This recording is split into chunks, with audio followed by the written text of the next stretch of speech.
Over the last weeks and perhaps months, members have asked for a clearer focus about how we embody our mission and vision. We want to make a difference in the world. This is not a new priority for UUFC. We've been committed to social action from the beginning, and it's important for us to remember our roots, because many of us here are relatively new. Our history began with people who felt a need for a liberal religious community in a very small South Carolina community that was home to an all-male military school founded on land that had been a plantation. Though the group began meeting in 1950, our fellowship was officially founded in 1954, 1 year before women were allowed to attend Clemson, and 9 years before Clemson was integrated. Those were times when religious liberals needed a place to raise their children, to celebrate, and to worship and work together. Over the years, members of our community not only built this place, but also took steps to help our Clemson community address the needs of all its people. Through the work and vision of many in our community, including Bernice Holt, who's here with us this morning, the Clemson Child Development Center was founded, the first integrated preschool in the state. Members of UUFC continue to volunteer at CCDC, and it continues to be one of our benevolences. Other important milestones in recent years were earning the designation as a welcoming congregation in 2005 and a Green Sanctuary congregation in 2007. These two efforts reflect the congregation's long commitment to social justice and environmental responsibility, values that we try to live in our individual lives as well as our fellowship life. There have also been a lot of movements to support interfaith, interracial, and multicultural understanding, from book groups and support of different events and agencies. But one of the unique ones that I find very interesting is that UUFC members John and Mary Alice Mayberry, remember Mary Alice turned 100 last August, they worked with Clemson to begin dialogue groups a number of years ago to encourage mutual understanding on the part of people from diverse backgrounds. One of the outcomes of that work was a mural, here's a copy of it, installed in the Hendricks Center at Clemson, and it was painted by a student of Diego Rivera. Sadly, the mural was painted over, but this is a replica of the mural. The painting symbolically represents a number of lessons about diversity. The figures represent the diversity of the human race. There's no completely clear racial identity of any of the figures, and you might, after the service, want to look at it more closely. On either side of the mural are messages about prejudice. Here you have a person who's so sort of beat down by prejudice in their lives that they're just sort of bent over and huddling. And here are those who look down at people who may be different than them, have their nose up in the air. And this mural emerged from dialogue with staff, professors, and students who were trying to make a statement about how we might overcome the effects of prejudice. And I love how proud and strong each of the figures is. Throughout the years, UUFC has focused on giving a portion of its cash money in our offering each week to benevolences, to causes that we support, from the Clemson Child Development Center, Safe Harbor, Clemson Community Care, and others. We focus time and energy on campus ministry at Clemson. In recent years, Heidi Campbell has taken the lead on our work with Family Promise. Jenny Loy and others have helped us with the Minister's Cook-Off to support Safe Harbor and other projects. Alan Rogerson and other people, and now Jenny Loy, cook for homeless people at our Daily Rest. From our beginning, members and friends have led and been involved in many organizations that make a difference in this community. Some folks work very quietly, tutoring at Little John Community Center, or making sure the supply of canned goods for Clemson Community Care is abundant. But each of us knows the importance of individuals working to make a difference in our community and the world. These are the roots that ground our social justice work, roots put down by the actions of so many members and friends. Our fellowship and our world have benefited from the untold gifts of time, commitment, and vision of those who built this community. The foundation stones for social action and commitment have been laid. Now, what do we want to build on that foundation? What are we now? Every generation has had opportunities and challenges. It's our time to discern the opportunities and challenges that we want to engage. When I began thinking about this part of the service and how hard so many people in this community work, I immediately thought about how different our lives and the use of our time are from previous generations, because we're so inundated with input that it's incredibly difficult to disconnect. And if we don't disconnect, we can't really discern what we need to be doing. It's so easy to become overwhelmed by the negativity that surrounds us. We're bombarded with the negative so much that we don't often see the wonder and potential that's all around us. Perhaps our first and most important step in moving toward a vision for our community is to carefully choose the information that we allow to influence us. We need to remember to look at the whole of life so that we can feel we do have the power to make a difference. This is essential if we are to put our feet solidly on the foundation that our predecessors laid for us. Because if we don't find a balance, we endanger our well-being. Years ago, I read a quote by Thomas Merton that is even more relevant now. And I think it's wisdom that we need to listen to. There is a pervasive form of contemporary violence to which the idealist most easily succumbs: activism and overwork. The rush and pressure of modern life are a form, perhaps the most common form, of its innate violence.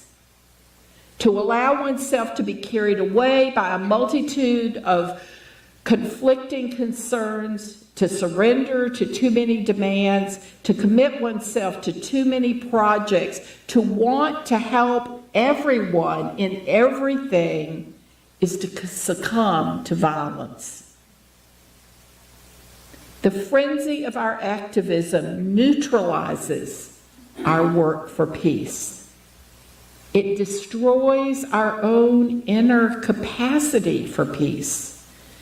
It destroys the fruitfulness of our own work because it kills the root of inner wisdom, which makes work fruitful. Our community helps us prioritize our spiritual and emotional health so that we can then work for peace and justice. Only then do we have the emotional and spiritual grounding and strength to engage with the challenges of the world and to find true joy and beauty in life. So we're here together, a community that can support us and help us find meaning and hope and challenge to live meaningful and joyful lives. And I'm grateful that we're here together. I want us to understand how important our daily acts of kindness and justice really are.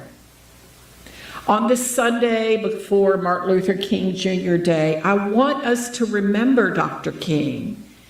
And I want us to remember all those people whose small, unrecognized actions created the civil rights movement. People like you and me whose names will never be known. They acted because it was the right thing to do, and they made the movement possible.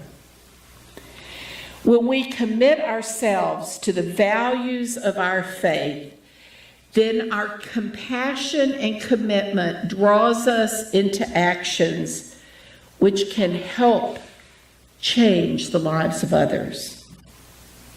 Each of us finds ways, often important ways, to care for one another. There's so many ways that our members help others that we don't really know about. And so today I want to highlight one way that someone works quietly behind the scenes in a very important, significant way. When Robin first joined UUFC, she told me that she wanted to help young people in the LGBTQIA community who were in danger of suicide. She has lost people she knows to suicide. So over the last 3 or so years, I've watched Robin offer care, concern, and support to young people, parents, and those exploring their gender identity. Even though the Tri-County Gender Benders meets here, let's face it, for safety reasons, the place and time of the group meetings are not publicized. We provide space and a little support. Earlier this month, I attended the meeting. I saw and heard firsthand how much Robin's support means to those who often consider life too overwhelming. This is her work to do in the world.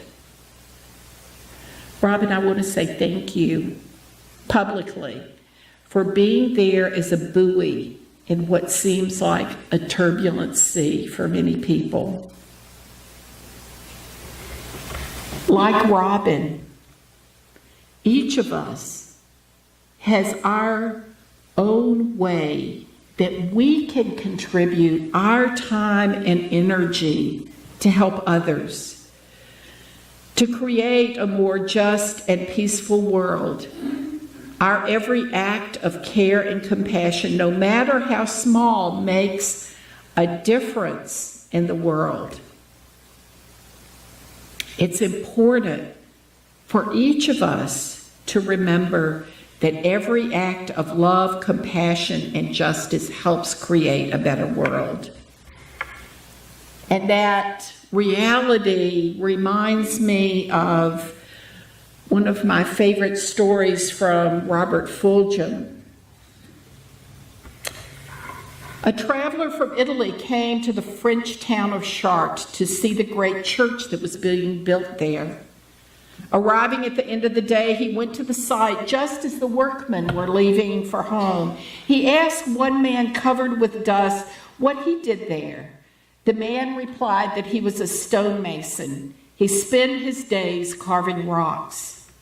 Another man, when asked, said he was a glass blower who spent his days making slabs of colored glass. And still another workman replied that he was a blacksmith who pounded iron for a living. Wandering into the deepening gloom of the unfinished edifice, the traveler came upon an older woman armed with a broom, sweeping up the stone chips and wood shavings and glass shards from the day's work. "And what are you doing?" he asked. The woman paused, leaning on her broom, looked up at the high arches, and replied, "Me? I'm building a cathedral to the glory of Almighty God."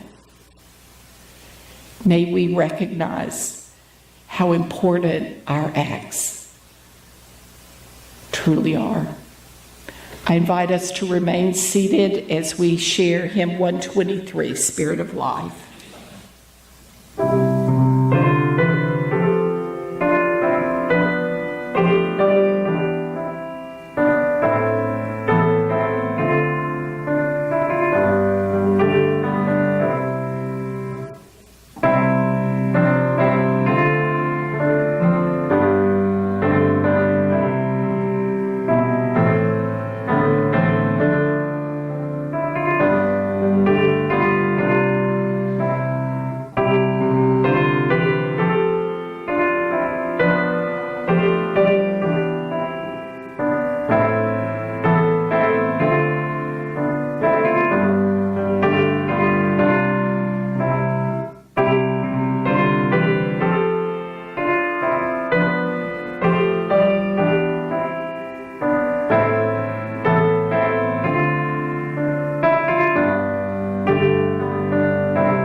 So the question for us now is, where are we going?